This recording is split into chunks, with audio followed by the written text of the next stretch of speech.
యేసుక్రీస్తు కూడా క్రీస్తు ప్రేమతో ఆహ్వానిస్తున్నాను. మనం ఇది వర్తమానం కొరకై మరి వాక్య భాగము 1 కొరింథీయులకు అపోస్తలుడైన పౌలు కొరింథీయులకు రాసిన మొదటి పత్రిక మరి 10వ అధ్యాయం 13వ వచనం చదువుతానండి. 10వ అధ్యాయం 13వ వచనం. సాధారణముగా మనుషులకు కలుగు శోధన తప్ప మరి ఏది మీకు సంభవింపలేదు. దేవుడు నమ్మదగిన వాడు, మీరు కలిగినంతటి కంటే ఎక్కువగా ఆయన మిమ్మల్ని శోధింపనీయడు. అంతేకాదు, సహించుట సహింపగలుగుటకు ఆయన శోధనలో నుండి తప్పించుకునే మార్గము కూడా కలుగజేయవాడు. కాబట్టి దేవుడు మరి నమ్మదగిన వాడు అనేటువంటి కార్యాన్ని మనం చూస్తున్నాం. ఏ విషయంలో నమ్మదగిన వాడుగా ఉంటున్నాడంటే మరి మన శోధనలో నుంచి మనల్ని భద్రపరిచే విషయంలో, తప్పించే విషయంలో, శోధనను జయించుకునే విషయంలో. ఎందుకంటే శోధనలు, పరీక్షలు అనేటువంటివి మనకి జీవితాల్లో, ప్రత్యేకంగా ఆత్మీయ జీవితంలో మరి తప్పకుండా వస్తాయి. అయితే మరి వీటన్నిటి నుంచి మనము తప్పించబడాలంటే మన సొంత జ్ఞానము, మన సొంత బలంతో మరి సాధ్యం కాదు. దేవుడే ఈ కార్యాన్ని చేస్తాడు. ఆయన అనుమతిస్తాడు. ఆయన అదే సమయంలో దాన్ని జయించడానికి సహాయం చేస్తాడు. ఎందుకంటే ఆయన నమ్మదగిన దేవుడు. కాబట్టి ఆయన నమ్మదగిన దేవుడు అంటే అర్థం ఏంటంటే ఆయన ఎప్పుడే కానీ మరి మాట ఇచ్చి తప్పేటటువంటి వాడు కాదు. మంచి నమ్మకమైన వాడు. ఎందుకంటే ఈ లోకంలో అనేకులు కూడా మాట ఇస్తారు. నేను అది చేపిస్తాలే, ఇది చేపిస్తాలే నీకని. అయితే సమయం వచ్చినప్పుడు అయ్యో కాలేదు అని చెప్పేస్తారు. మెల్లగా జారుకుంటారు. అటువంటి వాడు కాదు మన దేవుడు. మరి నమ్మదగిన దేవుడు ఉంటున్నాడు. కాబట్టి ఏమంటున్నాడంటే ఆయన మరి నిత్యము నమ్మదగిన దేవుడు అనేటువంటి కీర్తనకర్త కూడా ఏం చెప్తున్నాడు చూడండి. 36వ కీర్తనలోగా మరి భాగం చూస్తుంటున్నాం. 36వ కీర్తన 5వ వచనం. యెహోవా నీ కృప ఆకాశం అంటుచున్నది, నీ సత్యసంధత్వము అంతరిక్షమునంటుచున్నది. నీ సత్యసంధత్వము అంతరిక్షమునంటుచున్నది అంటాడు. కాబట్టి ఆయన సత్యము ఆయనక మరి చూసినట్లయితే నమ్మకం అనేటువంటిది అది ఆకాశం కంటే ఎత్తుగా ఉంది అంటున్నాడు. ఆకాశం కంటే ఎత్తు అంటే అది దానికి కొలతలేనటువంటి ఇన్ఫినిట్ అంటారు ఇంగ్లీష్లో. అట్లాగా మరి కొలతలేనటువంటి, కొలవలేనటువంటి గొప్ప మరి విశ్వాసత, ఆయన విశ్వాసం మన పట్ల దేవుడు కలిగి ఉన్నట్టే అంత విధముగా మనం నమ్ముకొనదగిన దేవుడుగా ఉంటున్నాడు అనేటువంటి కార్యాన్ని మనం ఇక్కడ గమనించవాలంగా చూస్తుంటున్నాం.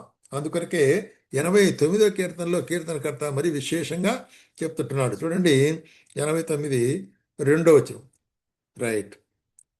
మొదటి వచనం. యెహోవా యొక్క కృపాతిశయము నిత్యము నేను కీర్తించదును, తరతరములకు నీ విశ్వాసత నా నోటితో తెలియజేసేదను.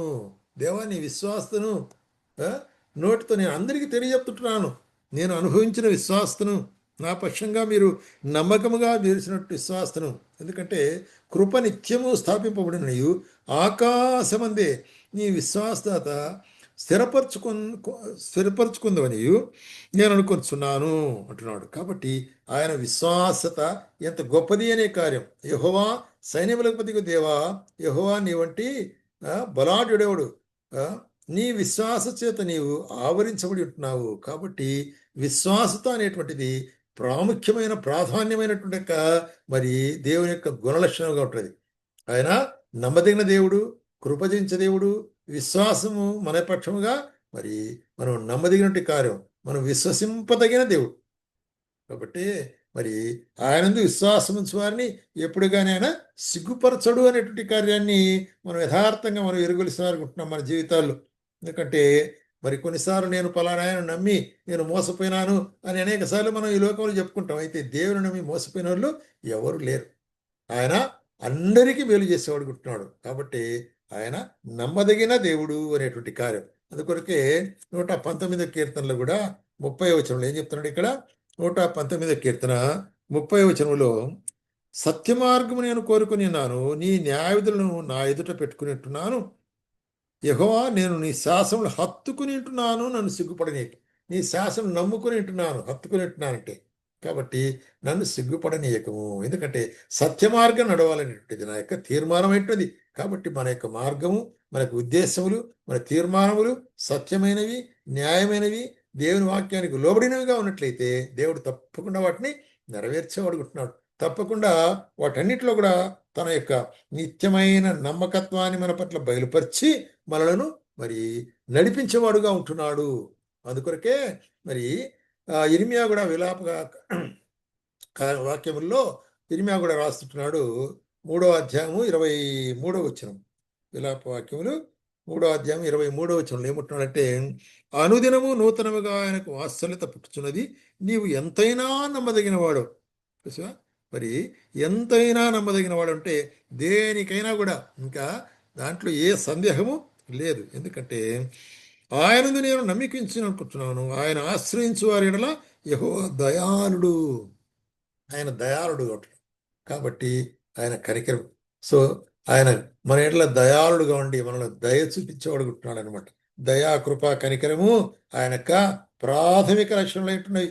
అందుకొరకే మరి ఏమంటాడంటే అపోస్తలుడైన పౌలు కూడా తిమోతికి రాస్తూ, అపోస్తలుడైన పౌలు మరి 2వ తిమోతి 2వ అధ్యాయంలో ఏమంటున్నాడు ఇక్కడ చూసినట్లయితే 12-13 వచనాల్లో, సహించిన వారమైతే ఆయనతో కూడా ఏలుదుము, ఆయనను ఎరుగమంటే మనం ఆయన ఎరుగనను, మనము నమ్మతగని వారమైనను ఆయన నమ్మతగిన వాడుగా ఉండును కనుక ఆయన తన స్వభావానికి విరోధంగా ఏది చేయలేడు. ఎంత స్పష్టంగా మనము నమ్మతగని వారం. ఎందుకంటే అనేక సార్లు మాట చెప్తాం, తప్పిపోతాం. మాటలో, క్రియలో మరి తప్పిపోవాలనుకుంటున్నాం, తీర్మానంలో తప్పిపోవాలనుకుంటున్నాం, మనం అపనమ్మకస్తులుగా ఉంటున్నాం. అయితే దేవుడు తానిచ్చిన వాగ్దానాన్ని నమ్మకస్తులుగా నెరవేర్చేవాడుకుంటున్నాడు. నీవు తప్పైనప్పటికి కూడా తిరిగి నేను సమకూర్చేవాడుకుంటున్నాడు. నీవు దూరంగా పోయినప్పటికి కూడా తిరిగి నేను ప్రేమించి దగ్గర చేర్చుకునేవాడుకుంటున్నాడు. అది దేవుని యొక్క ప్రేమ. ఇటువంటి ఆ దేవుడు నమ్మదగిన దేవుడు, ఎంతైనా నమ్మదగిన దేవుడు అనేటువంటి కార్యాన్ని మనం చూస్తున్నాం.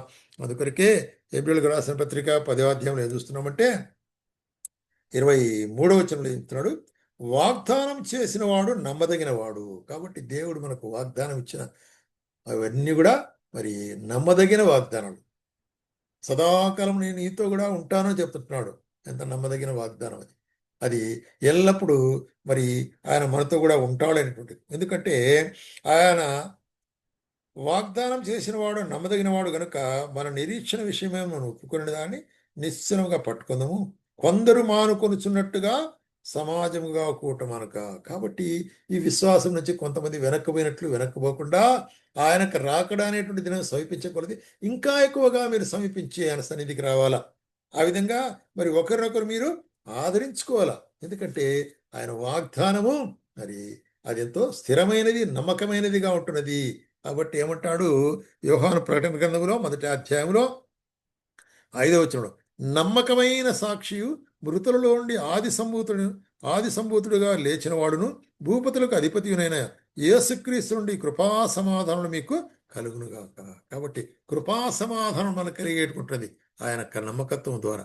కాబట్టి ప్రియమైన సోదరి, ఆయన నమ్మదగిన వాడు గనక మరి మనం అనేకసార్లు నమ్మతగని వారం ఉన్నప్పటికీ కూడా ఆయన ఎప్పుడూ నమ్మదగినవాడు. కాబట్టి మన శోధనలో, మన బాధల్లో మనకు మార్గం ఏర్పరిచేవాడుకుంటున్నాడు.